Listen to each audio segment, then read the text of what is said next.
Olá! Hoje vamos mergulhar num tema que moldou a ciência, a política e até a bandeira do Brasil: o positivismo. Se você já se perguntou por que a gente confia tanto em dados, estatísticas e no método científico, a resposta começa aqui. Mas será que essa forma de pensar ainda faz sentido hoje? Vamos descobrir juntos as críticas e as atualizações dessa ideia tão poderosa. O positivismo, lá no século XIX, com Auguste Comte, surgiu com uma promessa radical. Vamos parar com as explicações vagas, baseadas em religião ou metafísica, e vamos nos concentrar no que podemos observar, medir e comprovar. A ideia era tratar a sociedade como os cientistas tratavam a natureza, buscando leis gerais e previsíveis. Essa busca por rigor e por um conhecimento baseado em fatos trouxe ganhos incríveis. A ciência se tornou a grande referência para a verdade. E o método científico, com sua cultura de verificação e transparência, virou a base do progresso. Pense nas práticas de revisão por pares, nos protocolos de pesquisa, na replicação de experimentos. Tudo isso é, em grande parte, um legado positivista que garante a confiabilidade do que aprendemos. E não foi só nas ciências naturais. O positivismo deu um empurrão gigantesco para a sociologia nascer como ciência. A ambição era entender a sociedade de forma objetiva, identificando padrões sociais que pudessem ser medidos e analisados, assim como os fenômenos físicos. Claro, hoje sabemos que a sociedade é muito mais complexa que isso, mas essa ideia continua super útil. Pense nas políticas públicas baseadas em dados, nas pesquisas de mercado que guiam empresas, ou nos estudos de saúde coletiva. O uso de estatísticas, modelagens e amostragens é um legado positivista que nos ajuda a tomar decisões mais eficazes e a planejar intervenções que realmente funcionam. É a objetividade a serviço de resultados práticos. Porém, nem tudo são flores. Logo surgiram as críticas. A principal delas é que a sociedade não é um laboratório. As pessoas têm intenções, culturas, histórias e significados que não podem ser simplesmente medidos e encaixados em leis universais. Correntes de pensamento como a hermenêutica nos lembraram da importância de interpretar os sentidos das ações humanas. A fenomenologia focou na experiência vivida e na consciência. E a teoria crítica apontou o dedo para as relações de poder e as ideologias escondidas por trás de uma suposta neutralidade científica. Essas abordagens não jogam fora o método positivo, mas mostram que ele é insuficiente sozinho. Para entender o ser humano, precisamos juntar medidas, interpretações e uma análise crítica. A própria filosofia da ciência também evoluiu e questionou as bases do positivismo. Karl Popper, por exemplo, virou o jogo. Ele disse que o que torna uma teoria científica não é a capacidade de ser provada, mas sim a de ser testada e potencialmente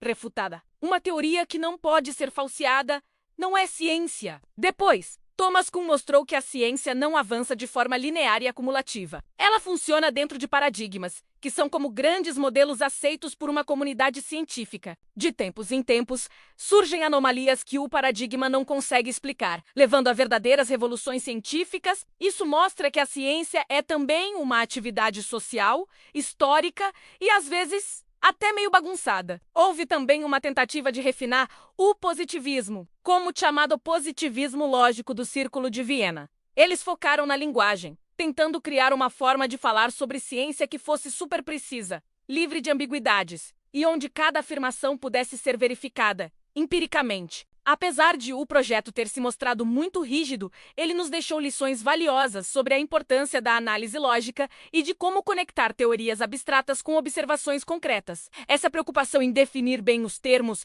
e em como testar as hipóteses é fundamental na pesquisa até hoje. E como fica o positivismo no mundo atual, com Big Data, inteligência artificial e ciências da complexidade? A inspiração positivista continua viva, mas de um jeito novo. Em vez de buscar leis determinísticas simples, hoje trabalhamos com redes, interdependências e múltiplas causas. Usamos a estatística não para ter certezas absolutas, mas para calcular probabilidades, medir incertezas e entender a complexidade. A ideia de prever e controlar ainda existe, mas de forma muito mais sofisticada e ciente de suas limitações. Não é um abandono do positivismo, mas uma expansão dele para um mundo que sabemos ser incerto e complexo. Essa herança prática é muito visível nas políticas públicas. A ideia de políticas baseadas em evidências é puro suco de positivismo. A gente usa avaliações de impacto e experimentos para ver se um programa social ou uma política de saúde realmente funciona, evitando decisões baseadas em achismos. Isso é ótimo para usar o dinheiro público de forma eficiente e transparente. A crítica, no entanto, é que os dados não falam sozinhos. Eles precisam de interpretação. Além disso, uma decisão política envolve valores, justiça e participação democrática, coisas que os números não capturam. A solução moderna é integrar a evidência técnica com o debate democrático, usando os dados para informar a decisão e não para substituí-la. Na educação, a influência positivista aparece na valorização da alfabetização científica, no ensino de métodos e nas avaliações padronizadas. O desafio é não deixar que isso transforme a escola numa fábrica de técnicos, esvaziando a formação humanística e o pensamento crítico. Um bom currículo precisa equilibrar competências instrumentais com criatividade, ética e reflexão. A métrica é uma ferramenta útil, mas não pode ser o único objetivo da educação. A ética. Condorcet, o pai do positivismo, sonhava com uma religião da humanidade, uma moral laica baseada na ciência e na solidariedade. A ideia não pegou muito, mas a intuição por trás dela é super atual. Como criar um senso de comunidade e coesão social em sociedades tão diversas, sem recorrer à religião? A busca por valores cívicos e um sentimento de pertencimento compartilhado, baseado no respeito e na cooperação, continua sendo um desafio central para nossas democracias. Aqui no Brasil, o positivismo deixou marcas profundas. O lema Ordem e Progresso na nossa bandeira é a expressão mais famosa disso. Ele inspirou a proclamação da República, a separação entre igreja e Estado e a modernização do serviço público. A experiência brasileira, porém, nos ensinou uma lição dura. Técnica e planejamento são importantes, mas não bastam se não vierem acompanhados de compromisso social, combate à desigualdade e defesa de direitos. A eficiência só se torna legítima quando dialoga com a sociedade e serve à justiça.